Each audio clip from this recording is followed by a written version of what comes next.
Rolling lights, camera. Okay, are you ready for this? I'm ready. It's going to be on 60 Minutes. Okay. I hope. Okay, so Nancy, where were you born? Beckley, West Virginia. Beckley, West Virginia. And did you grow up here as well? I grew up in a little area back in a holler called Drew's Creek. Drew's Creek. Yeah. How far is that? It's probably about 55 minutes from here, down Route 3 towards Whitesville. Okay, okay. Who knows where that is? Who's been down Route 3? You have? Okay, a few of you. We know Roger has. He had to go down the holler to see it. Yeah, he did. Okay, so what was it like growing up there? Well, it was a lot different than it is now. We did a lot of things outside. We didn't have computers or anything like that. First TV we had was black and white. You didn't have a remote. You got up and turned the channel when you wanted to change channels. And then we only had one channel, so you didn't change channels. I had an antenna up on the hill that you would go up and turn to get a good signal. So that was our entertainment. We had, I can still remember when they put telephones into homes. We had party lines. Anybody know what a party line is? No. That's where more than one person's on the line. I know. And you have different rings. Ours was 3 short rings. It might be somebody that had 2 short rings. But you knew if it rang and it wasn't your ring, leave it alone. It's not your phone call. So no cell phones back then, no computers. So we did a lot of outdoor games, hide and seek, catching fireflies, going barefooted, riding bicycles, playing with your friends and your neighbors that lived close by, things like that. Okay, so you had a lot of outdoor activities. What was your favorite activity or hobby? Well, I probably liked to play house a lot. My dad had a building, and he let me make it into like a house. And I would have like a little living room area, and a little bedroom area, and a little kitchen area. And I had old pots and pans that I would pretend to cook. And I like to play house. So I think that's probably my favorite thing to do as a young person. And I like to read. I had a pony at one time. Which was a lot of fun. We owned a pony and we could get out and ride her. Her name was Chrissy. So it was a lot nice, peaceful farm area. My dad had cattle. We had pigs, chickens. We had turkeys at one time. A lot of wildlife, cats, dogs, about anything like that. Anything you'd have in the country. Okay. So playing house was your favorite hobby back then. Mm-hmm. What would you say is your favorite hobby now? I'll probably be reading inspirational novels, Christian novels, especially historical novels. That's my favorite. So I do a lot of reading, do some volunteering, and I enjoy cooking, trying new recipes, things like that. Okay. So this next one, we kind of got an answer from Roger last week. Mm-hmm. Do you have any pets? Yes. Not counting Roger. No, as a matter of fact, we do. We do have a golden doodle. She's 4 months old, named Annie. And of course she loves Roger because he gets into more stuff. But I think she's closer to him than she is me. But she wants my loving, but his playtime. So. Gotcha. Yeah, I see your arm's not as tore up No, as his. I've only got one scratch right now. Okay. How old were you when you got saved? Well, I was 20 years old when I gave my life to God. But as a young person, probably by the age of 8 or 10, I felt God calling my heart. I would, especially at night, I would lay in bed at night, and sometimes the thought would go through my mind, where would I be if I died that night? And I knew that I would go to hell.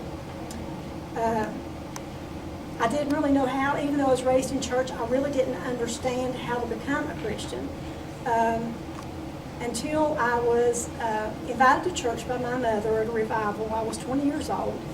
Roger was at National Guard duty, and I went that night. I didn't go with intentions of getting saved, but before I left, I knew that God was speaking to my heart, and He wanted me to live my life as a Christian. And I gave my life to Him that night. And I've not always been perfect. And I know I will never be perfect, but I know that God is a forgiving God and He loves me. So, what was that experience like for you? It was almost like a burden was lifted off of you. You almost felt like a burden was lifted off, but your heart was full of joy. You couldn't wait to tell people that you got saved. It was in a little church called the Union Chapel.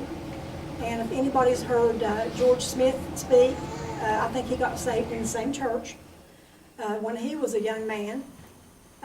Willie August, he did the service, and at the end of the service, or at the end of the week, he had everyone to come forth that had given their life to God, and we lined from one end of the pulpit to the other. It was the complete front of the church was full of people. I couldn't tell you who was standing there with me on either side of me because it was my journey in starting. But he gave me a peace that I was able to sleep at night. I didn't have to worry about where I was going to go. I knew that I had a friend, and I knew that I had made the best decision in my life. And I couldn't wait for Roger to come home and tell him about it. But he was gone to National Guard for two weeks when I gave my life to God. So, since that time, what are some ways that you've been able to serve others and tell them about Christ?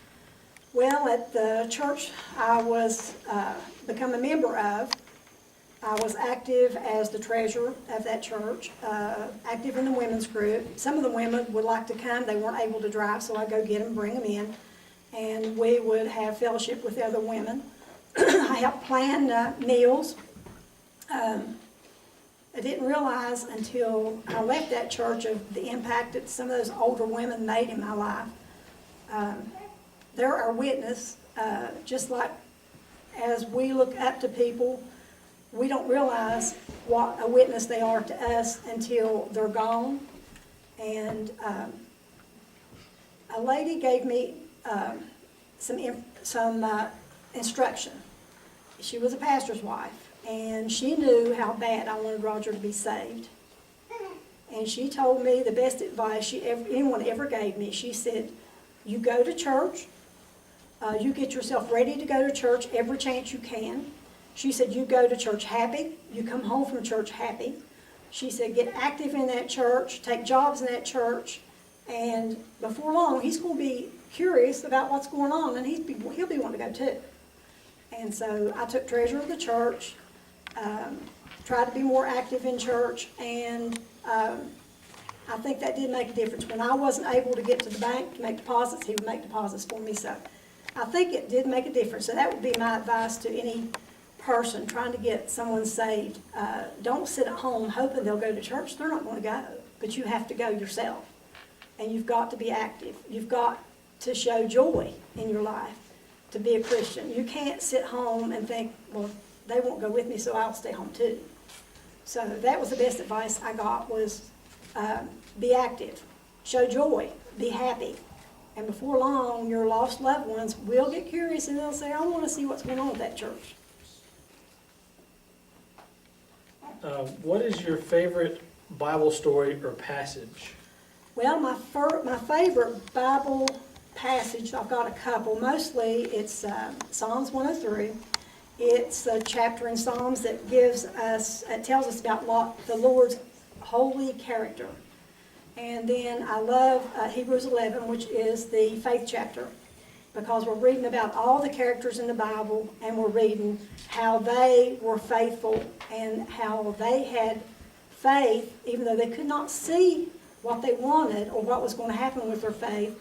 They were faithful to God, and He blessed each and every one of these people in that chapter. And probably I have so many favorite Bible stories, but probably the one that most everyone would find would be a good story would be David and Goliath.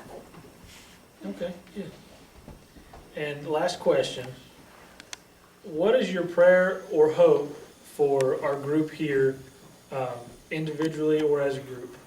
Well, individually, I would like to see each and every one of them give their heart and life to God. Don't wait till you're 20 or 40 or older.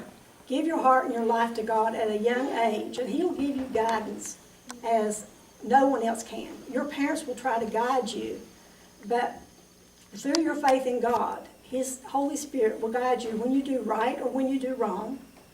He will give you a heart of compassion for those that are not, maybe are being bullied at school. He'll want you to reach out to others that don't have love, that are not being shown love. Some children in school were not getting the right love at home. So it gives you a chance to do that. But also I'd like to see them have friendships and memories made through, whether it's camp or Bible school or Awanas, that they'll look back at when they get grown and say, well, I made a friend of this girl or that boy, and that friendship has lasted my lifetime. Your friendships will never be as special as it would be with your Christian brothers and sisters. And if you ever need help with anything, you can go to a Christian brother or sister and have them to pray for you, or you can pray for them. So I'd like to see every one of you have a personal relationship with Jesus Christ. Okay. Well, Nancy, thank you. We appreciate you doing this for us. Okay. And everybody give Nancy a round of applause.